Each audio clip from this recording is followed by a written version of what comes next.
po' su cosa andiamo incontro, su cosa che succede in questo nostro Veneto.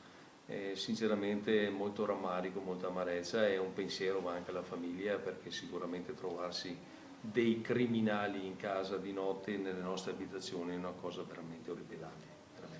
In materia di sicurezza non si fa mai abbastanza. In materia di sicurezza non si fa mai abbastanza, adesso andiamo a incrementare ancora la videosorveglianza.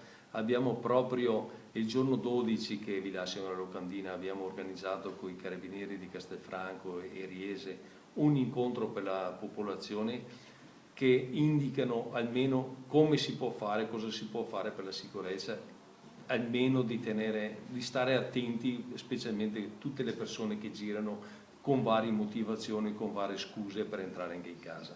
Certo che questa è una cosa molto grave, perché venire dentro una famiglia, dentro una casa, dentro le nostre abitazioni, sinceramente ci lascia un po' perplessi, un po' amareggiati veramente. Ci ha parlato